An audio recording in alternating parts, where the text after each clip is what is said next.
El primer ponente de hoy, tenemos dos ponentes verdaderamente extraordinarios y son, como ya verán a lo largo de la mañana, dos ponencias hasta cierto punto complementarias, con una visión mucho menos histórica, mucho más contemporánea y mucho más encaminada hacia el futuro desde el presente que tenemos, que lo que ayer vimos que era un poco una visión más histórica o más dirigida hacia el pasado. Comienza el fuego graneado de la mañana, don Marcelo Gullo, de la Universidad Nacional de Lanús. El currículum de Marcelo es verdaderamente espectacular. Yo voy solamente a destacar algunas cosas. Él es profesor de Relaciones Internacionales y ha trabajado, tiene una formación en la Escuela Diplomática de Ginebra, también la Escuela Diplomática de Madrid, ha trabajado en la Universidad de Piura, en San Marcos, en Lima. Es autor de muchos libros, de los cuales, bueno, yo tengo aquí 3, que son casi una trilogía en el que desarrolla un poco su concepto de la insubordinación fundante, es decir, él fundamentalmente ha estudiado cómo se construye el poder de las naciones y por qué ese poder se resquebraja, fracasa o se convierte en un poder débil que es sometido al de otros mejor organizados o más fuertes. Tiene publicaciones en español, por supuesto, pero ha publicado en Argentina, pero también en Brasil. También tiene publicaciones en francés, en italiano, o sea, y en Francia e Italia, por lo tanto. Yo voy a mencionar solamente algunos de los títulos. Argentina-Brasil, la gran oportunidad. La insubordinación fundante, breve historia de la construcción del poder de las naciones, que obtuvo el premio Westerhelm en 2008. Insubordinación y desarrollo, la historia oculta, la lucha del pueblo argentino por su independencia del imperio inglés. En fin, en francés tiene publicado Les temps des États continentaux y en italiano las construcciones del poder, en fin.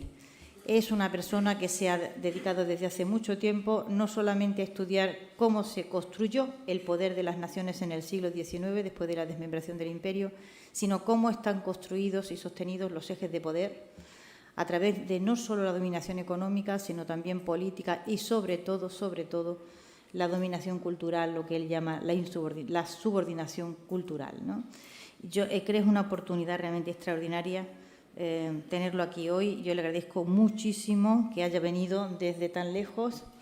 Hemos tenido un verdadero calvario para traer los libros desde Argentina hasta aquí, pero lo hemos conseguido, no sabemos ni cómo. En fin, Marcelo, muchísimas gracias y cuando quieras. Bueno, buenos días a todos. Primero agradecer a las autoridades de la universidad y a María Elvira la gentileza de invitarme a este curso, a este seminario. Yo prácticamente estoy como en mi casa, porque cuando llego a España ya estoy en mi casa, pero cuando vengo a Andalucía mucho más, porque soy argentino y entonces hablo sin pronunciar la B corta, la B larga, sobre todo sin la S y sin la Z, entonces tenemos un castellano andaluz nosotros allá. Entonces acá ya me siento en casa, en Madrid, un poco que no pronuncio las S y las Z, entonces acá estoy todavía más en casa. Cuando digo en casa, no lo digo solo en términos metafóricos, como una metáfora. En realidad, ¿no es cierto? En realidad, el imperio era nuestra patria. Ese es un punto fundamental de partida si queremos entender, como ayer nos preguntaba Elvira, qué nos pasó y por qué nos acontecen todas las desgracias del mundo que caen sobre nosotros como las 7 plagas de Egipto. El imperio era nuestra patria y esa patria va a estallar, ¿no es cierto?, en múltiples pedazos, en múltiples fragmentos. Esa patria se fragmenta. Uno de esos fragmentos hoy se llama España, otro de los fragmentos se llama Argentina, se llama México, se llama Venezuela, se llama Colombia. Proceso de fragmentación que quizás no se haya detenido. Es una dinámica de fragmentación que comienza en 1810 y que quizás para nuestra desgracia, si no tomamos conciencia, ese proceso de fragmentación no se detenga. Sin embargo, no quiero terminar la charla, y ustedes van a ver que no voy a terminarla así, con ese dejo quizás de falta de optimismo que tuvimos ayer describiendo la realidad justamente. El título es Geopolítica y leyenda negra. Geopolítica es política internacional, el gran juego del ajedrez de la política internacional. Y entonces tenemos que decir que si en el derecho existe la máxima, la igualdad jurídica de los Estados, en la realidad de la política internacional no es que el derecho no exista, pero en realidad, ¿no es cierto?, en realidad los Estados no son iguales unos a otros porque unos tienen más poder que otros. La base sobre la que reposan las relaciones internacionales es que los Estados intentan imponerse su voluntad unos a otros. El que más poder tiene intenta imponer su poder al que menos poder tiene. Y entonces uno se preguntará cómo los Estados imponen el poder unos a otros. Bueno, a cualquiera puede surgirle la primera respuesta, ¿no es cierto?, a base del poder militar, de la fuerza, lo que yo denomino la subordinación militar. La subordinación militar es efectiva en el corto plazo, muy efectiva en el corto plazo. Sin embargo, siempre causa reacción ante aquel que ha sido subordinado por la fuerza, suele reaccionar también por la fuerza. Entonces, la subordinación militar es efectiva en el corto plazo, pero en el largo plazo es ineficiente. ¿Qué otra forma de subordinación existe? La subordinación económica.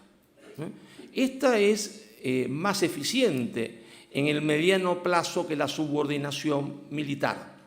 Sin embargo, la subordinación económica, eficiente en el mediano plazo, también se entiende, a ser, digamos, rechazada porque los efectos de esa dominación económica, con tratados, con leyes, fundamentalmente con el instrumento que ha tanto sufrido la América española, que es la deuda externa, suele ser también descubierta y rechazado.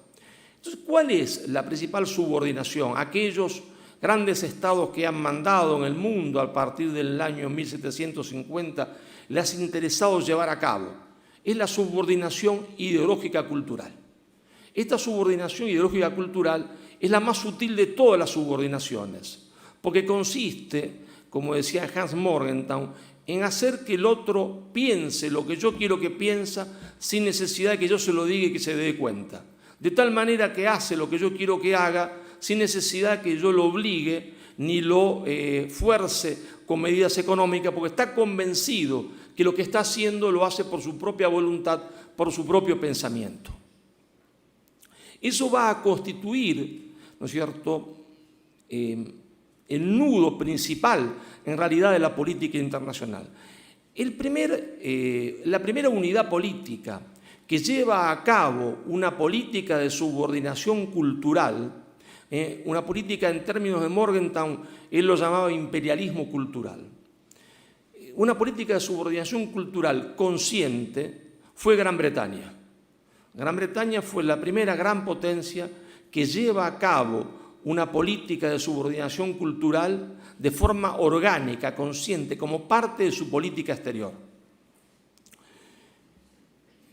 Y entonces uno puede decir que en realidad Gran Bretaña conquistó más territorios a través de la subordinación cultural que a través del uso de la fuerza, porque la verdad es que del proceso que se desarrolla a partir de 1810, toda la América española pasó a integrar parte informalmente del Imperio Británico.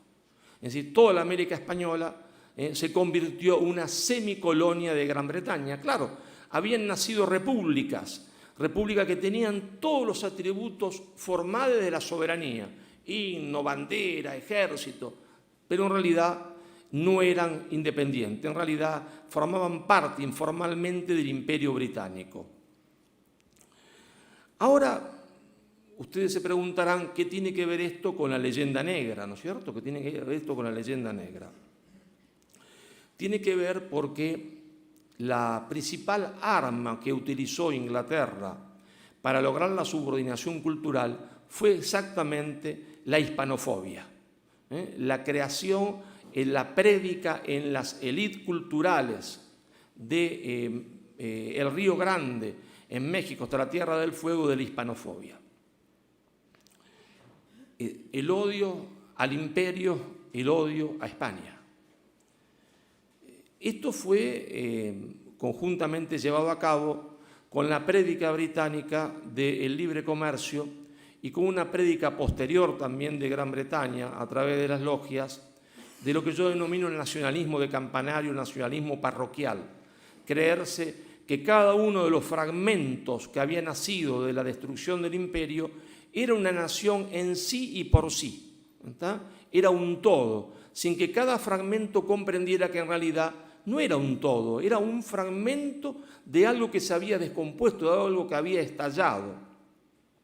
Es con Gran Bretaña y su política exterior de hispanofobia que por primera vez la leyenda negra toma geopolíticamente un carácter operativo. Operativo porque cuando la predican en el mundo protestante alemán, en el mundo holandés, no había tenido un carácter operativo, no había logrado en términos geopolíticos, sí en términos culturales, un resultado preciso. Es la primera vez que la vemos en términos operativos. No hay independencia posible, no hay fragmentación del imperio sin prédica de la leyenda negra. Si no se dice, se entiende que España vino a las tierras de América a robar, violar, matar, expoliar, si no se dice eso, si se dice la verdad, es decir, la verdad es que España no fue a América a saquearla de ninguna manera, si no se dice que se vivió 200 años en paz, si se dice la verdad que había universidades en Hispanoamérica cuando los norteamericanos no sabían hacer una O con una taza, pues ni siquiera tenían colegios secundarios. Si se dice la verdad, entonces no hay justificación alguna para la ruptura. Las élites que van a detentar el poder no tendrían justificación para predicar la ruptura. Es decir, la leyenda negra es fundamental para que las élites que se van a hacer del poder a partir de 1810 justifiquen esa ruptura del imperio. Justifiquen que cada fragmento tome un camino en solitario y cada fragmento se crea un todo. ¿Cómo surgen esas élites, ¿no es cierto? ¿Cómo surgen esas élites que van a ser, digamos, la mano británica, es decir, la mano a través de la cual Gran Bretaña va a operar en el imperio español? Son el instrumento de Gran Bretaña operando políticamente en el imperio. ¿Cómo surgen? Bueno, yo le voy a pedir que hagamos un gran viaje, ¿no es cierto?, a la historia, como en el túnel del tiempo, y nos ubicamos, ¿no es cierto?, en la época de Felipe II, Isabel I de Inglaterra, allá en la isla Siempre Verde, donde llueve todos los días. Y esos ingleses en ese momento, ¿no es cierto?, no saben hacer tampoco en materia industrial una O con una taza. Es con Isabel que comienzan su proceso industrializador a partir del más feroz proteccionismo económico que ha conocido la historia. Ellos exportaban lana en bruto, virgen, digamos, a los Países Bajos y después volvían a importar los productos textiles que los Países Bajos habían elaborado. Y sometían al imperio a una guerra de baja intensidad, a una guerra que hoy denominaríamos una guerra, técnicamente en el ejército se denomina de baja intensidad. Es decir, una guerra informal, una guerra de guerrillas, pero en el mar. Es decir, eso fue la piratería británica. La piratería británica no era una acción independiente de un par de locos, como vemos en las películas, que se lanzan borrachos al mar a luchar contra los malvados barcos españoles. En realidad era una política de Estado que no podía ser confesada. La política exterior, ¿cómo puede ser definida? Puede ser definida como la acción llevada a cabo por un Estado fuera de su territorio. Esa es la definición más clásica que podemos dar de la política exterior, más sencilla. La acción llevada a cabo por un Estado fuera de su territorio, a través de órganos oficiales o órganos no oficiales del Estado, a través de mecanismos abiertos, es decir, públicos o encubiertos. Y la piratería era parte de la política exterior británica llevada a cabo por medios no estatales y encubiertos.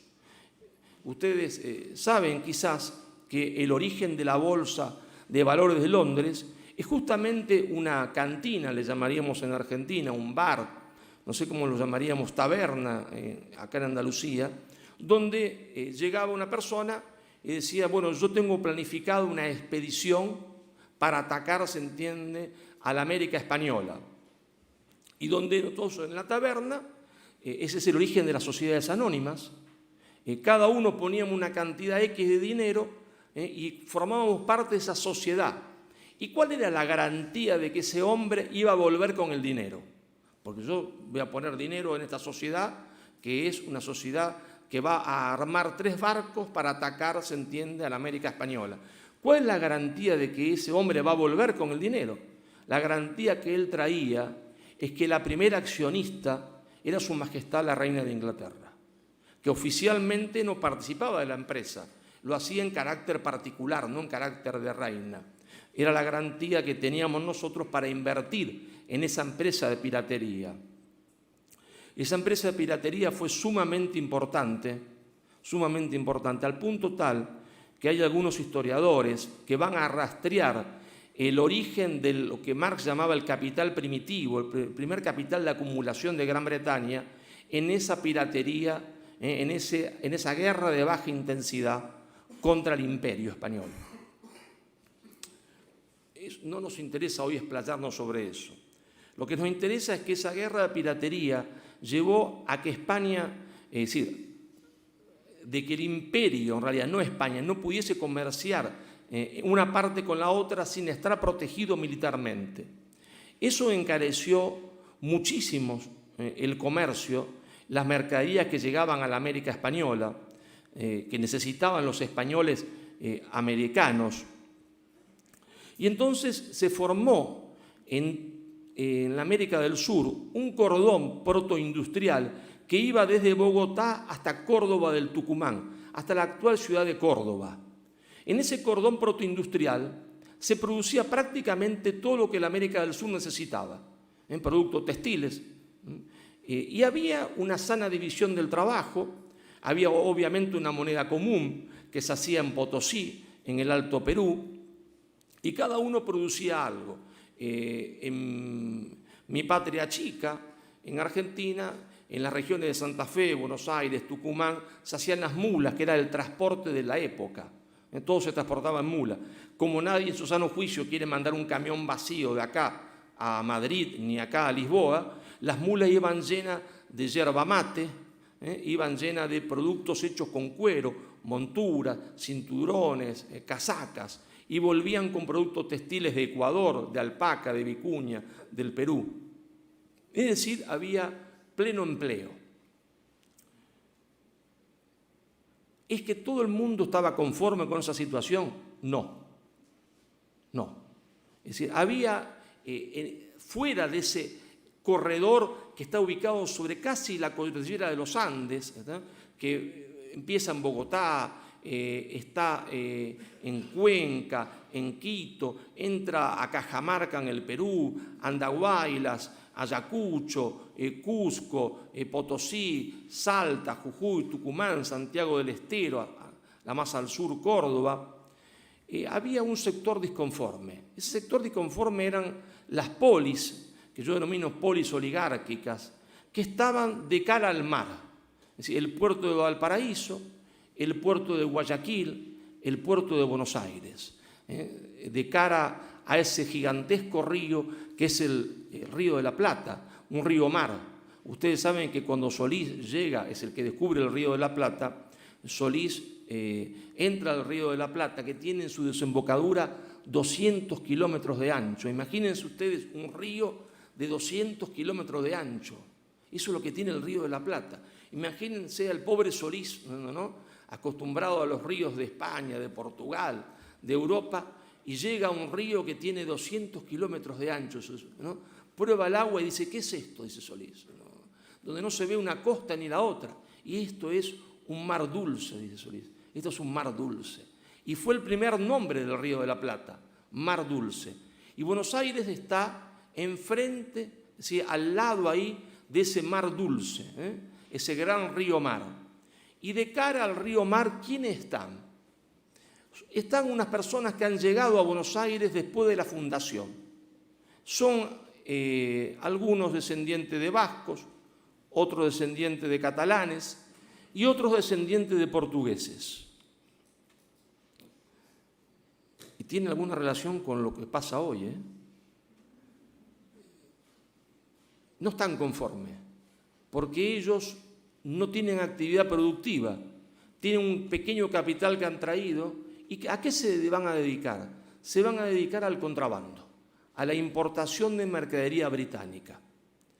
Y estos hombres que están ahí ejerciendo el contrabando, cuando se produzca la farsa de Bayona, cuando se produzca que el rey Fernando termine preso, se entiende, en Europa, y comienza a discutirse qué hay que hacer, estos hombres naturalmente del puerto de Buenos Aires, que son contrabandistas, no tienen nada que ver con el patriciado fundador de la ciudad, nada que ver con ellos.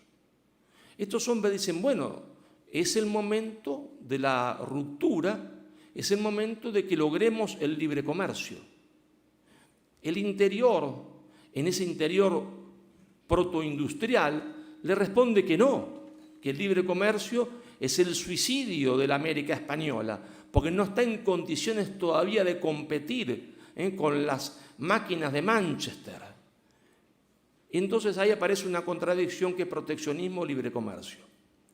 Pero a su vez, los hombres del puerto de Buenos Aires, eso que yo voy a denominar el poder anglo-porteño, dicen, si vamos a ir a la ruptura con España, queremos un Estado que sea un Estado a la medida de nuestra cadena de distribución.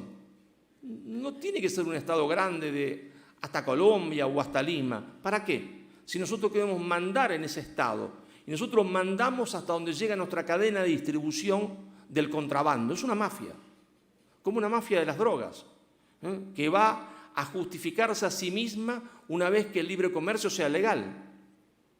Entonces dice, un Estado pequeño, fragmentación territorial. Los que están en el interior le responden que no es posible eso. Queremos proteccionismo y queremos, en todo caso, que se mantenga la unidad. Pero vamos al punto que más nos interesa en esta charla, que no es el tema económico, sino que es el tema cultural. Y ahí aparece la tercera contradicción, donde va a estar presente fundamentalmente la leyenda negra. Los hombres del puerto de Buenos Aires, del poder angloporteño, de cara al río Mar, de cara a los británicos, dicen, ¿qué es cultura?, se preguntan. Y cultura es el idioma inglés, no el idioma que hablan estos bárbaros del interior. Nosotros estamos mimetizados con Gran Bretaña. Cultura es el inglés. ¿Qué es cultura? El protestantismo. Entonces, barbarie es el castellano, barbarie es la religión católica y todas las costumbres hispano-criollo indígenas. Eso es la barbarie. Y nosotros, responde el puerto de Buenos Aires, somos la civilización. Porque todo lo que ha traído España a América es la barbarie. A tal punto esto fue así, que después de 1810, en los cafés de Buenos Aires, dos personajes fundamentales de la historia argentina, de lo que va a ser la intelectualidad llamada Argentina, Alberdi y Echeverría, se preguntan en los cafés, en las tertulias de café, ¿qué lengua tiene que tener este Estado que estamos creando? ¿Cómo qué lengua? ¿La lengua que hablamos en el castellano? No, dice Alberdi y Echeverría. Esa es la lengua de la barbarie. Tiene que tener una nueva lengua. Y discuten entre ellos si esa lengua va a ser el inglés o va a ser el francés. Pero el punto principal, ¿cuál es para poder justificar todo eso?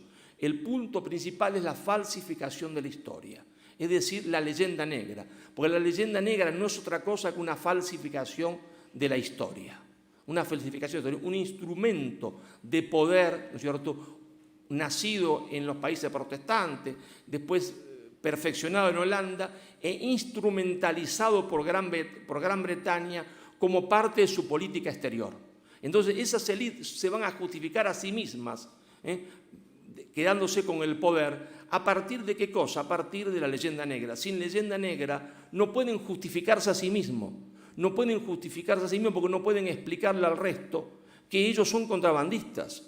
Pero si todo lo que hizo España está mal, si el monopolio español está mal, si la religión que España trajo es una porquería, si más porquería es el idioma castellano, entonces ellos están justificados a sí mismos.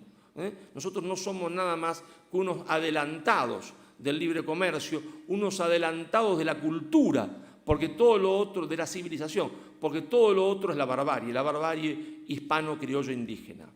Ese es el origen de las élites que gobernaron a toda la América española.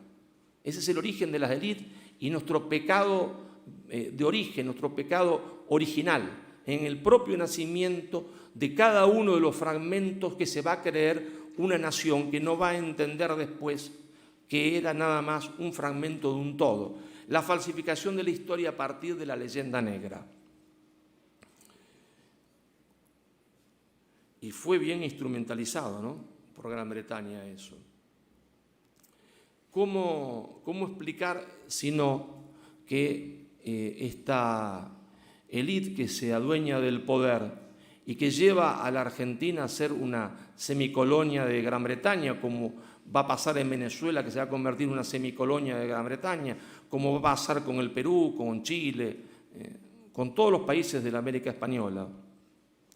¿Cómo explicar sino que apenas un par de años antes, si el imperio era la basura, ¿verdad?, que dice la leyenda negra que era, si era esa cosa horripilante que la leyenda negra dice que era, de explotación, de muerte y de violaciones, la población de Buenos Aires, con hombres, niños, mujeres, esclavos, indios, criollos, blancos, pelea como un solo puño contra el invasor británico.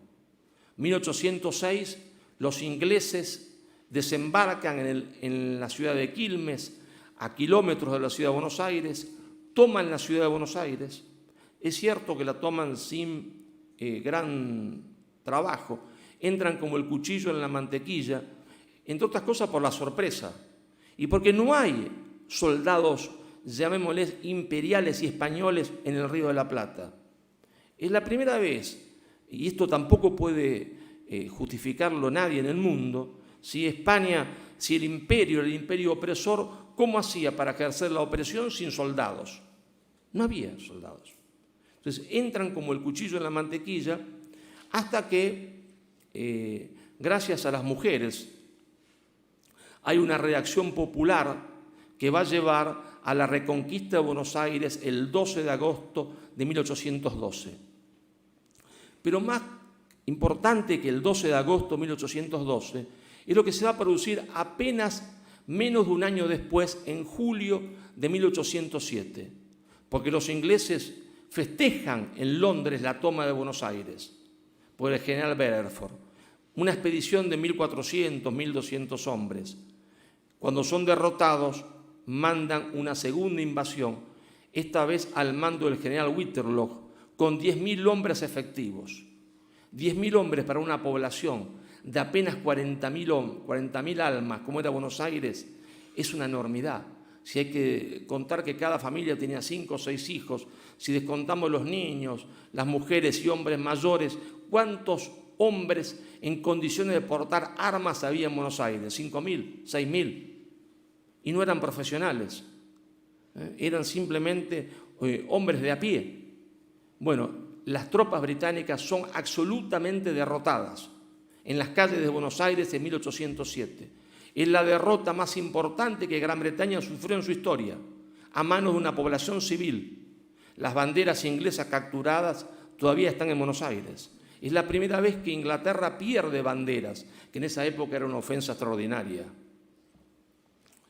Entonces esa población que lucha contra el invasor inglés, que lo desprecia porque trae todo lo que ella no quiere, ¿cómo entonces explicar, se entiende, después el 10?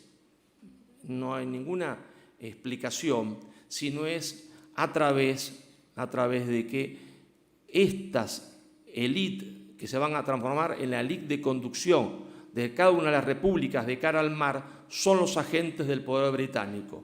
Porque inmediatamente que estalle lo que se va a llamar comúnmente como la Guerra de la Independencia, estalla en el Río de la Plata una guerra civil.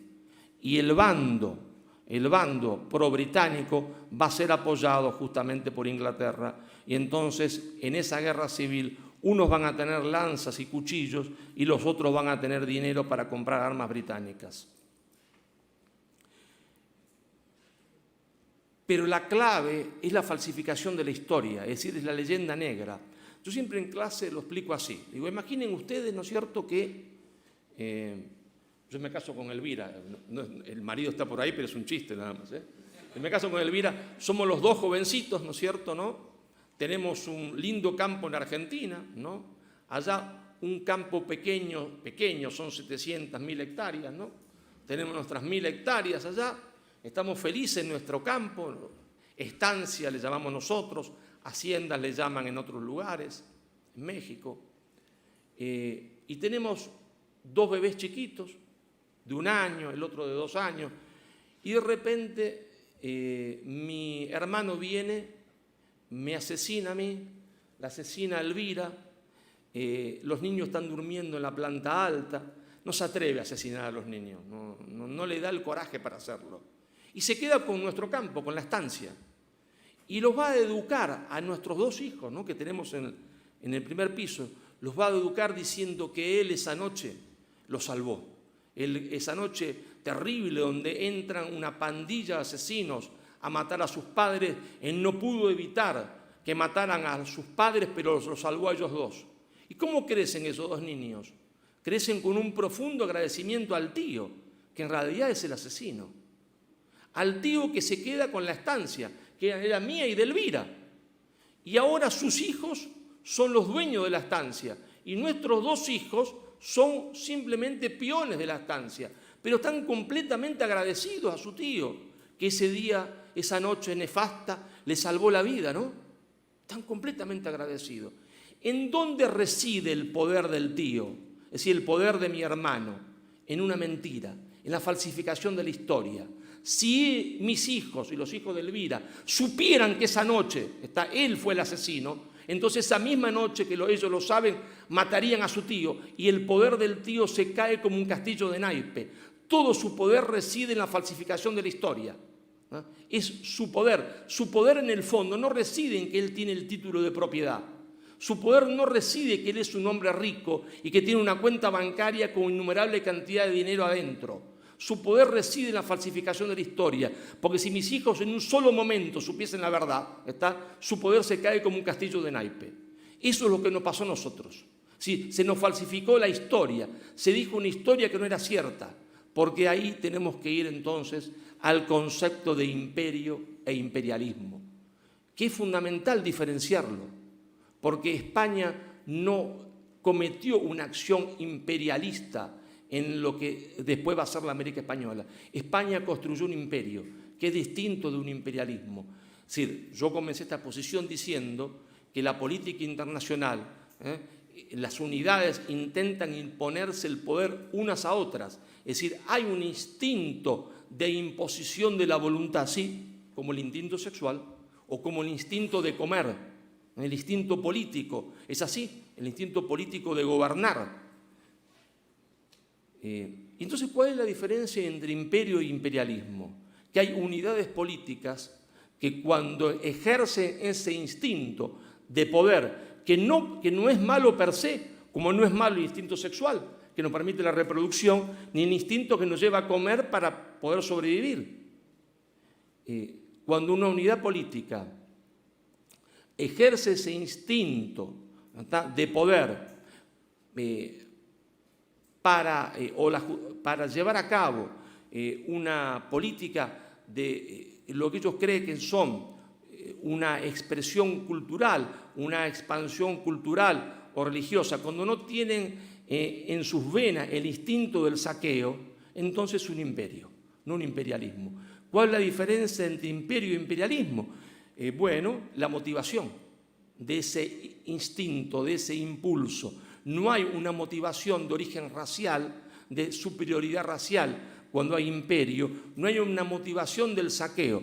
Pero ustedes dirán, ¿hay violencia? Sí, en toda conquista, en toda lucha de poder, hay violencia real o simbólica.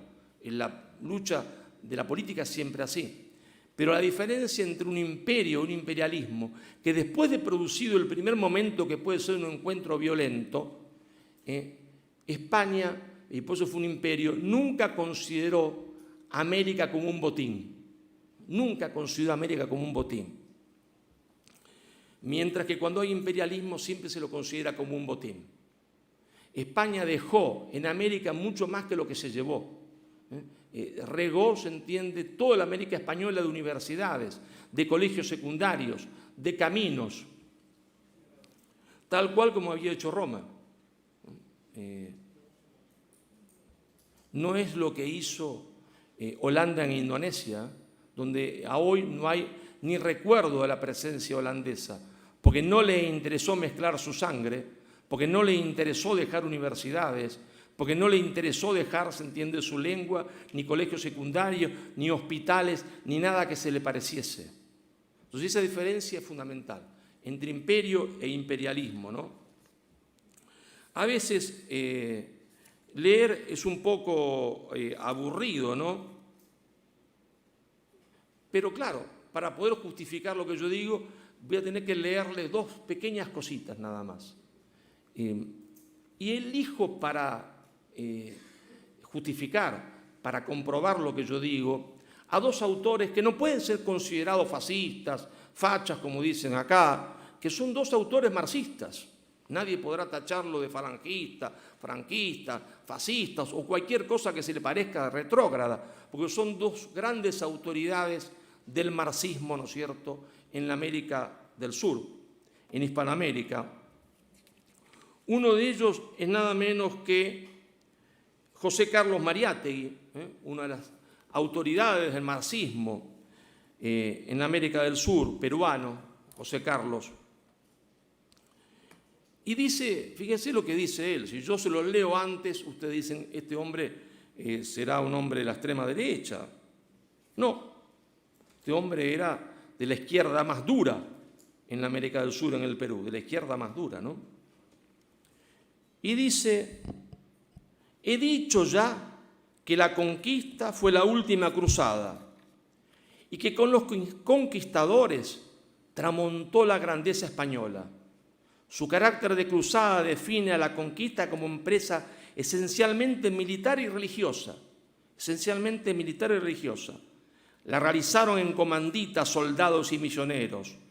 La ejecución de Atahualpa, aunque obedeciese solo al rudimentario maquiavelismo político de Pizarro, se revistió de razones religiosas. Después de la tragedia de Cajamarca, el misionero continuó dictando celosamente su ley a la conquista. El poder espiritual inspiraba y manejaba al poder temporal. Fíjense esta frase, la dice José Carlos Mariátegui. El poder espiritual inspiraba y manejaba el poder temporal. El cruzado, el caballero español, personificaba una época que concluía el medioevo católico. Y otra gran autoridad del marxismo en Argentina, en América del Sur, Rodolfo Puiggrós, dice: la conquista de América prolongó las cruzadas a un escenario de magnitud y características desconocidas por el soldado europeo. Ninguno estaba habilitado como el español para tarea tan gigantesca. 3 siglos antes, en 1212, en la gran batalla de las Navas de Tolosa, que deshizo al ejército musulmán, los 50.000 caballeros y peones franceses, provenzales, bretones, italianos, alemanes e ingleses defeccionaron, y los ibéricos, solo Hispani, dieron la pelea y obtuvieron la victoria. Desde entonces guerrearon contra el Islam sin ayuda extranjera. De no aparecer en su camino el Nuevo Mundo, es seguro que los castellanos hubiesen perseguido a los súbditos del Islam más allá del estrecho de Gibraltar. Y continúa. En esa gigantesca subordinación cultural que hemos sufrido, en esa falsificación de la historia que hace el tío en mi hermano que mata a Elvira y me mata a mí, una de las cosas que nos falsificó fue nuestro nombre. Resulta ser que terminamos siendo, ¿no es cierto?, latinoamericanos, en el mejor de los casos iberoamericanos, que no está mal, pero en realidad nosotros éramos hispanoamericanos. Se va a borrar lo de hispanoamericano, se va a poner lo de latinoamericano para que olvidemos todo vínculo, se entiende, con la otra parte del fragmento, porque España no es un todo, es una parte de ese imperio que se fragmentó, nada más. También se creyó un todo, no, es una parte de ese fragmento, es decir, una parte del todo, un fragmento, no el todo. El todo se astilló y explotó en pedacitos. Ahora, claro, Inglaterra no fue la única potencia que utilizó la leyenda negra. También la va a utilizar, ¿no es cierto?, los Estados Unidos de Norteamérica y la va a utilizar también muy bien los Estados Unidos con un personaje, un político norteamericano, un diplomático norteamericano, hijo de calvinistas radicados en Estados Unidos, Poinsett, que lo van a nombrar los norteamericanos no embajador, no era oficialmente embajador, pero digamos que en términos actuales vendría a ser como una especie de embajador, aunque no tenía específicamente ese cargo, que se va a instalar en México y va ahí a prácticamente formar la élite de conducción de lo que va a ser la República de México. Él va a tomar a su cargo esa tarea. Es el primero, por lo menos, que yo he detectado, quizás pueda corregirme, es el primero que yo he detectado que públicamente expone un cuadro de Montezuma. Es decir, su casa, que oficiaba de casa del embajador de los Estados Unidos, aunque no era oficialmente embajador, estaba presidida por un cuadro de Montezuma. Él es el que va a educar a toda una élite mexicana, que va a ser la élite de la República, en la leyenda negra. Entre ellos, ¿no es cierto?, a Guadalupe Victoria, a Vicente Guerrero, a Lorenzo Zavala, a Manuel Gómez Pedraza, que van a tener una participación política extraordinaria en México. Me permito decir esto delante de nuestro amigo mexicano, pidiéndole perdón por si en algunas de mis apreciaciones me equivoco. Pero en realidad el objetivo norteamericano era claro: crear un falso nacionalismo mexicano, un nacionalismo orientado contra España. ¿Está? Cuando si había que ser nacionalista, en todo caso era contra los Estados Unidos, que después le va a arrebatar el 55% o 56% de su territorio.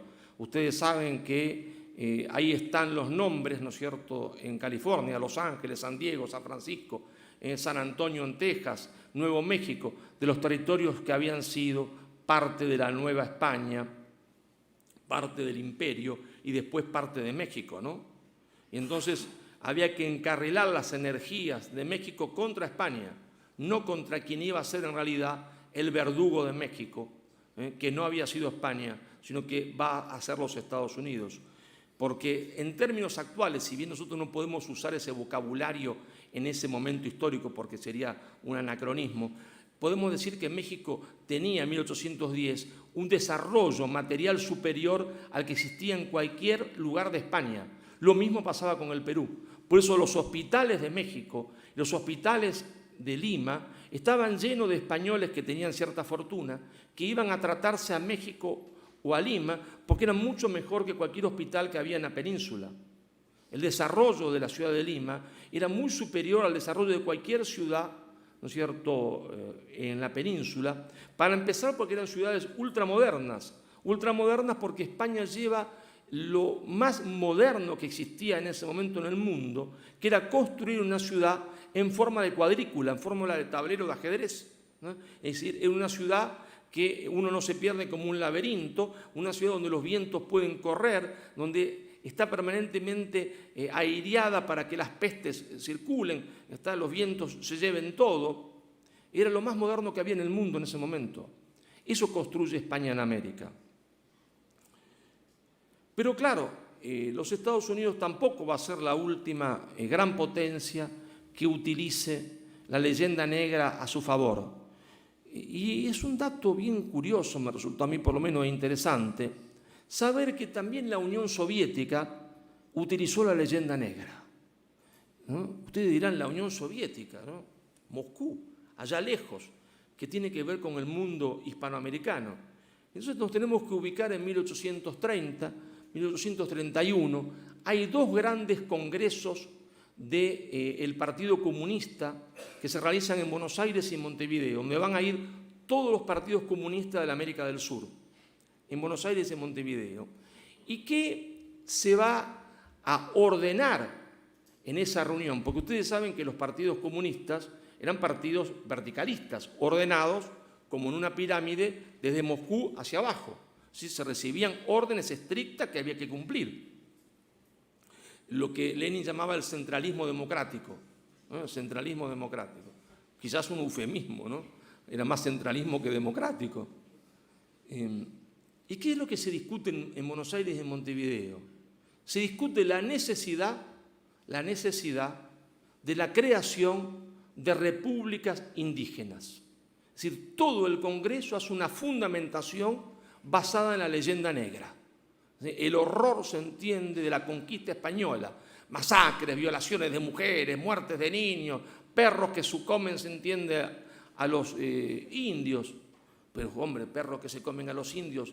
Cortés desembarca con un grupo de 300, menos tiene Pizarro cuando llega al Perú. ¿Cómo es posible que derroten a un imperio? Es posible que derroten a un imperio porque lo único que hace Cortés es decirle a los pueblos dominados por los aztecas, porque los aztecas le piden tributo en sangre. Miren, acá hay un negocio muy sencillo, el jefe voy a ser yo.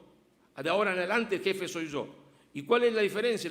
Seguramente le preguntaron a Cortés. La diferencia es muy sencilla, que nunca más te van a pedir tributo en sangre, nunca más van a quitarte un niño de tus manos, a tu hijo, para que lo sacrifiquen en ningún lado. Y lo mismo pasó en el Perú, donde las tropas que acompañaban a Pizarro eran todos, se entiende, indios. Por eso hay algunos que dicen la conquista la hicieron los indios y la independencia la hicieron los españoles. Es la verdad. Y entonces la Internacional Comunista da la orden de creación de repúblicas indígenas. Pensaban partir a Bolivia en 18 estados, es decir, a la fragmentación que había surgido producto de 1810, ahora se le iba a agregar una nueva fragmentación territorial.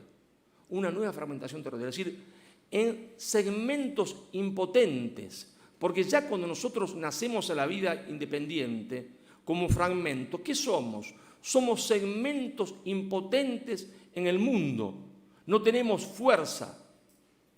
A tal punto, la independencia fue una trampa y la independencia sin unidad no era independencia, que el mismo Bolívar, cosa que nadie conoce, aunque está escrita, está publicada, el mismo Bolívar cuando ve que la independencia termina en la fragmentación territorial, y eso es el desastre absoluto, es la impotencia total, manda un emisario a charlar con Fernando VII a decirle: termino yo con esta absurda guerra de la independencia si usted acepta gobernar desde México o desde Lima, porque si no, la independencia no es independencia. Es decir, la fragmentación en pedazos distintos nos hace a todo dependiente del nuevo poder que es Gran Bretaña.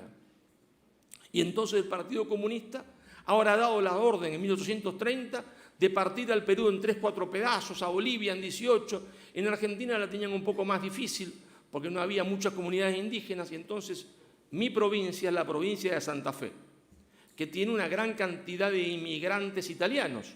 Y en ese momento esos inmigrantes eran italianos y hablaban en sus casas italianos. Y entonces la Internacional Comunista no tiene mejor idea que decir, bueno, como en Argentina no hay indios, vamos a hacer una república italiana en el sur de la provincia de Santa Fe. Bueno. Es decir, una fragmentación a la fragmentación. Ahora, es que esa fragmentación territorial predicada curiosamente por la Unión Soviética, en el mismo momento, o prácticamente en el mismo momento histórico, 10 años después, que se va a crear un instituto indigenista que va a estar patrocinado por la OEA y por el dinero de los Estados Unidos. Una gran coincidencia entre la Unión Soviética y los Estados Unidos. Los dos van a predicar lo mismo. En realidad, los dos ven con buenos ojos la creación de repúblicas indigenistas. ¿Y es porque los soviéticos sean malos? No. ¿Es porque los norteamericanos sean malos? No. Es como si yo dijese que un jugador de rugby, el cual me enfrenta a mí, es malo porque me golpea. No, es parte del juego del rugby. Si no, voy a jugar al fútbol o al cricket, si no me gusta eso. Es que en la política internacional el que tiene poder tiende a fragmentar al otro. Es un axioma de la política internacional. Las grandes potencias, el que tiene poder, tiende a fragmentar al otro para partirlo en la mayor cantidad de estados posibles para que le sea más fácil su dominio. Es tan sencillo como eso. ¿Es que el otro es malo? No. ¿Es que el otro conspira contra mí? No. No es una teoría de la conspiración, es el juego de la política internacional. Y yo tengo que saberlo, el otro no es ni malo ni bueno. Hace su juego y yo tengo que hacer el mío, no dejarme partir. Lo curioso es que, caída de la Unión Soviética, en 1992, cuando se va a festejar los 500 años, aparecen enormes cantidades de ONG por toda la América Latina, por toda Hispanoamérica, tendríamos que decir, predicando lo mismo que predicaba la Unión Soviética, es decir, el fundamentalismo indigenista, a partir de la leyenda negra. Toda financiada desde Londres, desde Ámsterdam, desde Nueva York, otra vez predicando, se entiende, el fundamentalismo indigenista que conduce a la fragmentación territorial.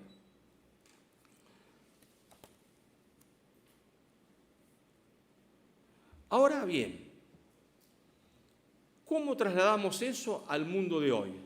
Y por cual yo comencé diciendo que soy extremadamente, ¿no es cierto?, extremadamente positivo, es decir, que tengo una mirada positiva, no tengo una mirada pesimista sobre la realidad. Porque uno es también de acuerdo a las circunstancias. Las circunstancias pueden a uno favorecerlo o hundirlo. ¿En qué circunstancias nos encontramos? ¿Es que esta fragmentación territorial no va a continuar? Sí, hay intento que la fragmentación territorial continúe, es decir, que vayamos a una segunda balcanización, también acá en España. Ahora nos encontramos en un mundo muy interesante, porque nos encontramos que el gran poder que operó sobre el mundo hispano, cuando digo mundo hispano, me refiero a Hispanoamérica, también incorpora al Brasil y a Portugal. ¿Por qué? Porque la Hispania romana era tanto la actual España como Portugal. Eso era la Hispania romana. Cuando en 1910 surge lo que se llamó la generación del 900 en la América Española, encabezada por José Enrique Rodó. José Enrique Rodó escribe un libro que se llama El Ariel y después Prometeo. Y ahí, después de 100 años de soledad, en que nadie había hablado de que éramos una misma familia, que éramos un mismo pueblo, un pueblo continente desde el Río Grande a la Tierra del Fuego, Rodó hace un libro que hoy quizás no nos dice mucho, es un poco decimonónico, es la despedida de un maestro, no se sabe por qué no lo aclara, si ante alumnos de escuela secundaria o de la universidad, donde él le dice: cada generación tiene una función que cumplir en la historia. Los jóvenes que no tienen un ideal son jóvenes muertos. ¿Y cuál es el ideal de ustedes?, le dice el maestro. El de ustedes es el de reconstruir la unidad perdida. Y él le llama la magna patria.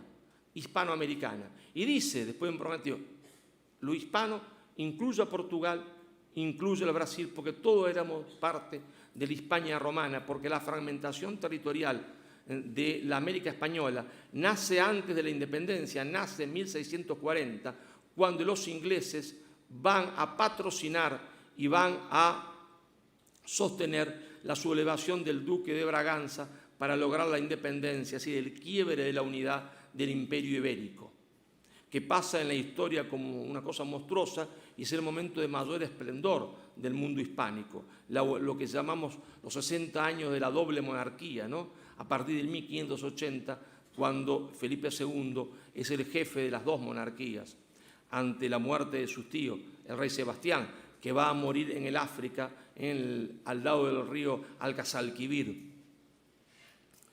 Y ahí Rodó recupera esa idea de Magna Patria, él va a llamar Hispanoamérica, y aparece un jovencito del otro lado del río. Rodó era uruguayo, había nacido en Montevideo, parte del Partido Colorado. Hay un jovencito en Buenos Aires que se llama Manuel Ugarte, que impresionado por lo de Rodó, novelista, casi todos los que van a hacer ensayos políticos en esta época son primero novelistas, no son escritores, tienen vocación de escritor, escriben bien y después derivan en el ensayo político. Ugarte va a escribir un libro fantástico que él, porque la subordinación cultural uno la tiene en la cabeza y no se da cuenta, hay que ir sacándosela de a poco, sacando conceptos, sacando ideas, sacando datos históricos falsos. Él escribe un libro que lo va a llamar El porvenir de la América Latina, pero después él mismo le va a cambiar el nombre y le va a llamar El porvenir de la América Española. El porvenir de la América Española, donde va a decir, lo de Rodó está bien, porque es un llamado a la unidad, un llamado a ser lo que debemos ser, porque nadie puede ser lo que no es. Y nosotros somos un todo, y debemos reconstruirlo. Pero Ugarte le da una clave geopolítica que Rodó no había pensado. Ugarte dice, lo de Rodó es un llamado al ser, pero también hay una necesidad concreta. ¿Cuál es esa necesidad?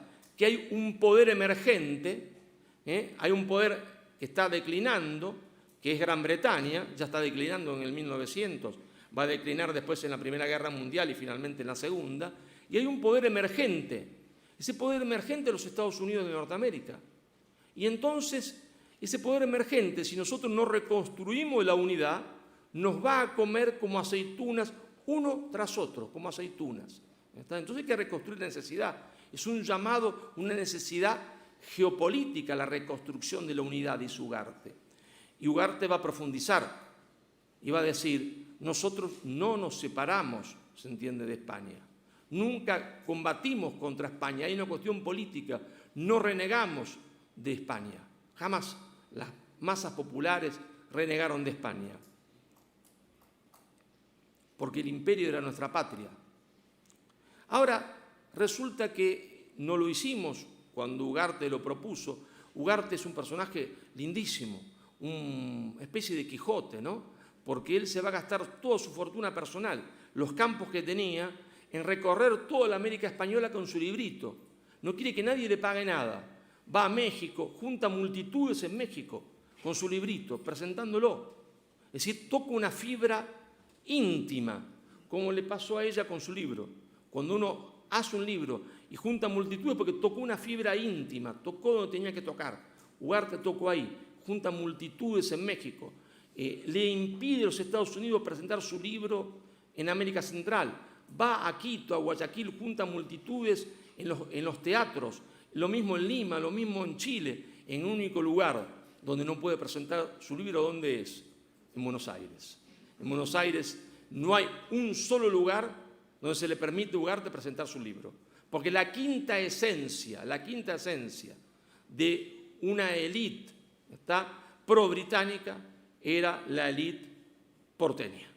Y entonces, eso que dice Ugarte va en contra de todo lo que ella ha predicado y sobre cómo ha construido su poder, porque Ugarte predica en contra de la leyenda negra. Entonces, el único lugar donde Ugarte no puede presentar su libro es en Argentina. Pero Ugarte advierte lo del poder en ascenso, y lo del poder que está en descenso, que es Gran Bretaña. Dice, ahora nos va a comer de a uno los Estados Unidos. O sea, hay que unirse antes. ¿Y qué pasa en el mundo de hoy? En el mundo de hoy también hay un poder en ascenso y un poder en descenso. Ese poder en ascenso es el poder chino, que viene como una aplanadora, ¿no? Avanza como una aplanadora, decidido a la conquista del mundo, a su manera, bien o mal. No nos interesa ahora discutir eso. Y un poder que está en descenso, que es el de los Estados Unidos. Pero inevitablemente, como también lo hubo, aunque fue una guerra de familia, una pelea entre Inglaterra y los Estados Unidos, o uno no sabe leer la historia, que esa guerra, aunque era una guerra entre parientes, existió, al punto tal que los Estados Unidos quería heredar el poder británico, que decidió entrar a la Segunda Guerra Mundial lo más tarde posible, para que los ingleses se desangraran solo contra los nazis, y después ellos iban a entrar, pero cuando el Imperio Británico estuviese bien agotado, no antes. Lo iban a salvar en el último minuto para que su madre no se ahogase, pero primero que nuestra madre bien pierda toda la ropa ahí, se entiende, en el mar, la vamos a sacar desnudita del mar, no le va a quedar nada, la vamos a salvar, pero al final, cuando ya se entiende esté a punto de morirse, la salvamos.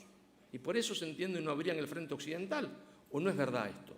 Que Stalin le pedía que abran el frente occidental y los norteamericanos decían, no estamos en condiciones todavía, no están en condiciones, estaban en supercondiciones, tenían 10 veces más que todo lo que podía poner Alemania nazi sobre la mesa, 10 veces más tanques, 10 veces más jeep, todo 10 veces más. Sin embargo, ellos esperaban. ¿Esperaban qué? Que Inglaterra se desgaste porque le iban a heredar. Era una lucha entre familia. Entonces, esa lucha entre Estados Unidos y China se va a producir inevitablemente. Ya la estamos presenciando. Ya la estamos presenciando. ¿Qué es Donald Trump? La expresión de un poder norteamericano que intenta recomponerse frente al poder en ascenso que es China. ¿Y eso qué abre para nosotros? Eso abre para nosotros una ventana de oportunidad gigantesca. Porque cuando ayer nos preguntábamos el por qué, no es posible explicar la historia, nuestra historia, de lo que nos pasó, sin observar el resorte oculto de nuestra historia.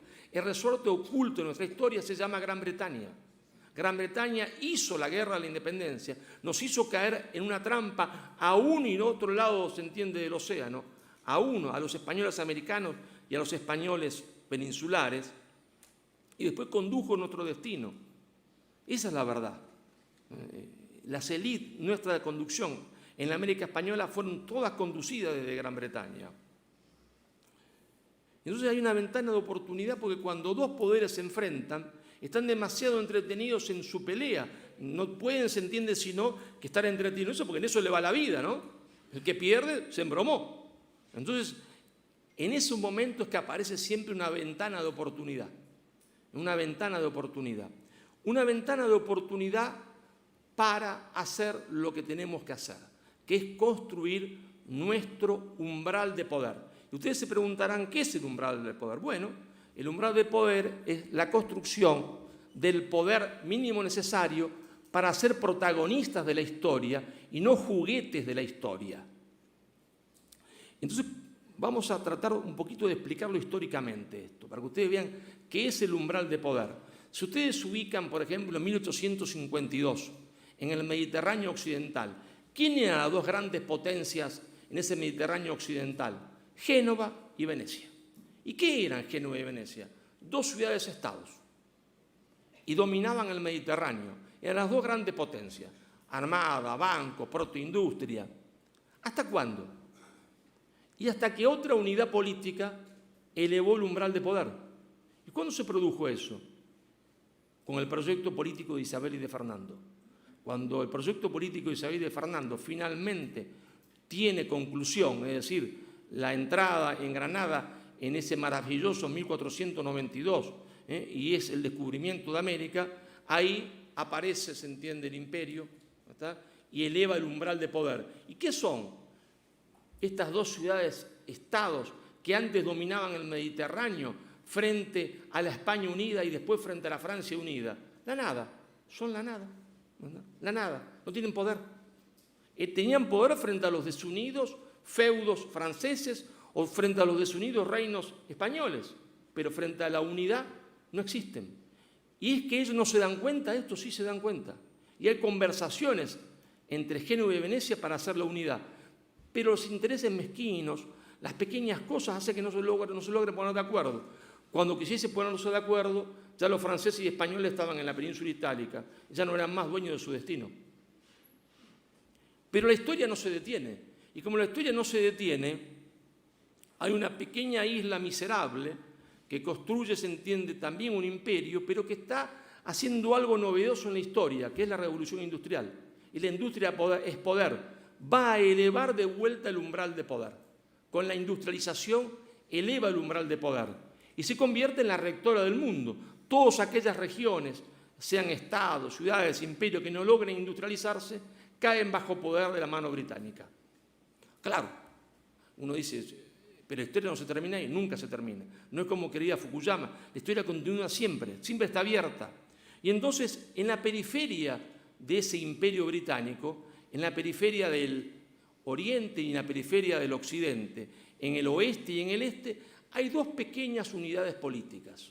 Dos pequeñas unidades políticas. Los Estados Unidos, las ex 13 colonias, que han decidido poner un ojo hacia el Pacífico, construir lo que los padres fundadores llaman, ¿no es cierto?, el Estado-continente, el destino manifiesto.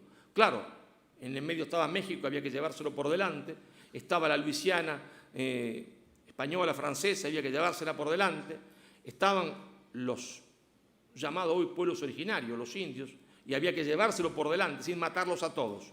Ellos los mataron a todos, no los españoles, porque ahí no quedó ninguno. Hay 2 o 3 en una reserva ahora que tienen un casino, ¿no? Y viven bien con el casino. Ustedes saben que hasta el año 1910, esta gente que estaba en las reservas no tenía pasaporte norteamericano. Era una sociedad de apartheid como Sudáfrica. Hasta 1910, esas personas no eran consideradas norteamericanos. Vivían en las reservas sin pasaporte norteamericano. Se consideraban que eran otras naciones, que se había firmado un tratado entre la nación Sioux o la nación Apache o la que fuese y la nación norteamericana, y vivían ahí sin pasaporte norteamericano. Bueno, eso es otro tema, lo podemos charlar otro día.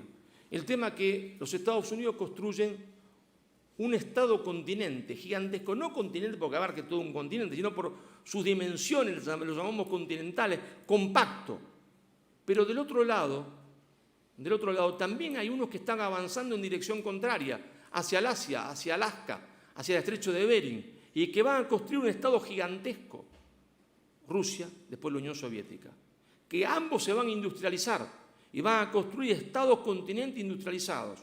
Y entonces, ¿qué era el poder de Alemania o el poder de Inglaterra frente a estos dos gigantescos Estados-continente industrializados? La nada.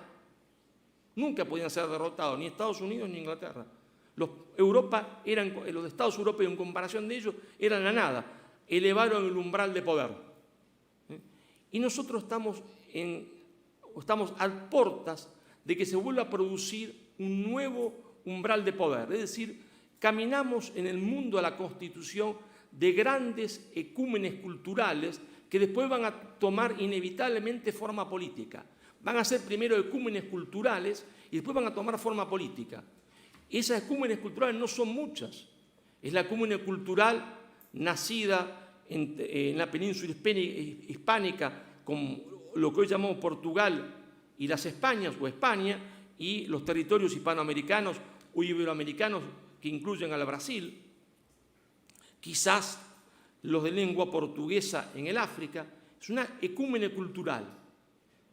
Después está la ecúmene cultural china en el Asia, la ecúmene cultural anglosajona, y esas van a constituirse, lo querramos o no, después de un plazo en entes políticos nuevos.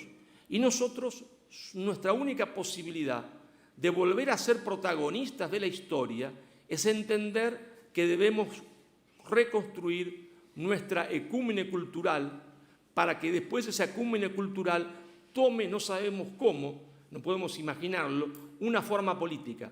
Pero la reconstrucción de la ecúmene cultural solo será posible si desterramos la falsificación de la historia, si desterramos la leyenda negra, porque si la leyenda negra es lo que es, si esa es la verdadera historia, entonces yo no tengo nada que hacer, se entiende, con los españoles, con lo que hoy llamamos españoles, con ustedes, con los peninsulares, no tengo nada que hacer, porque entonces solo vinieron a robar, solo vinieron a saquear, vinieron al mayor de los desastres, pero la leyenda negra no es cierta. No tiene nada de cierto, lo cual no quiere decir que existe una leyenda rosa, tampoco. La condición sine qua non para poder reconstruir la unidad, para entender que nosotros somos españoles americanos y ustedes son nada más que españoles peninsulares, ¿no está? Nada más que eso, ¿no está? Por lo tanto, cuando muchos tratan a los hispanoamericanos de extranjeros, se equivocan y profundamente. La única salvación de España reside en Hispanoamérica, por varios motivos que podríamos explicar en otra conferencia. Somos una misma patria que se fragmentó. Entonces necesitamos desterrar la leyenda negra, ahora que tenemos tiempo para hacerlo. Tenemos tiempo porque los dos poderes, ¿verdad?, el poder emergente chino y el poder en descenso norteamericano, están enfrentados. Y entonces ahí surge un espacio para la prédica que siempre primero es cultural. Porque si la dominación fue cultural, si la primera subordinación, la subordinación más importante de todas, es la subordinación cultural, es inútil comenzar por la economía. Es estúpido, porque va a fracasar todo, porque no está la base cultural. Es estúpido comenzar por la política, porque va a fracasar todo. Hay que comenzar por la cultura. Ahí está el concepto que yo denomino insubordinación fundante. Si es verdad que primero Inglaterra, después Estados Unidos, la Unión Soviética no lo pudo hacer, pero lo podría haber hecho de haber tenido éxito, de haber continuado, nos subordinaron culturalmente a través de la falsificación de la historia.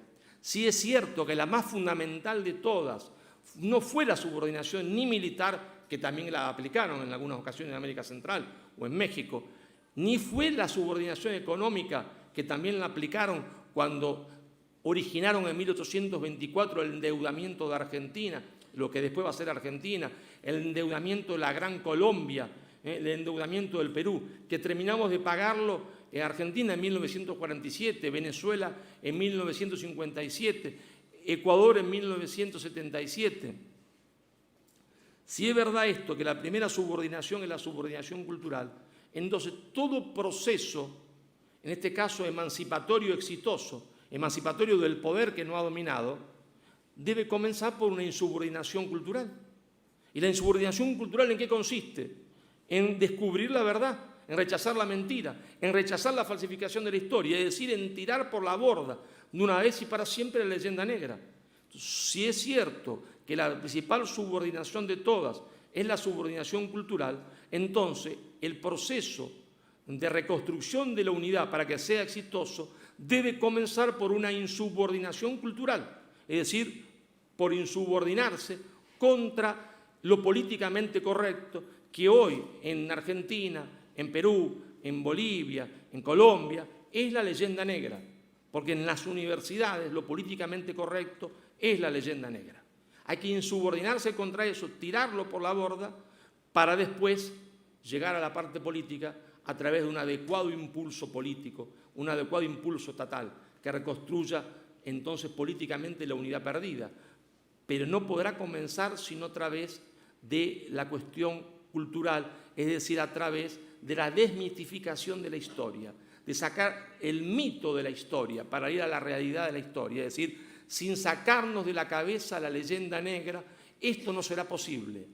Pero tenemos las mejores oportunidades que hemos tenido nunca, porque esto no era posible con un poder inglés en ascenso, con un poder inglés omnipresente que dominaba a las élites y que las tenía aliadas económicamente, ni con un poder norteamericano que hizo exactamente lo mismo. Ahora sí, ahora porque el poder norteamericano está en descenso, los chinos todavía no mandan, entonces ahí se abre una ventana de oportunidad que no será mayor de 50 años. Y a los 50 años habrá cerrado. Cuando se cierre, entonces no tendremos una oportunidad que quién sabe por cuánto tiempo, porque la historia seguirá, quizás la tendremos en 150 años, en 100, qué sé yo en cuánto, pero ahora la tenemos, es decir, tenemos que ser extremadamente optimistas para aprovechar esta ventana de oportunidad que nos da la historia, pero solo podremos hacerlo tirando por la borda, sacándonos de la cabeza, se entiende, la leyenda negra, que quiere decir que ustedes entiendan que no hay hispanoamericano que sea extranjero en tierra de Isabel y de Fernando. Si ustedes no entienden que ningún hispanoamericano, sea negro, sea medio indio, sea medio blanco, es extranjero en tierra de Isabel y Fernando, no tenemos ninguna oportunidad. Si nosotros no entendemos que ningún español peninsular es extranjero en Hispanoamérica y que somos una misma patria, tampoco tendremos ninguna oportunidad. Muchísimas gracias.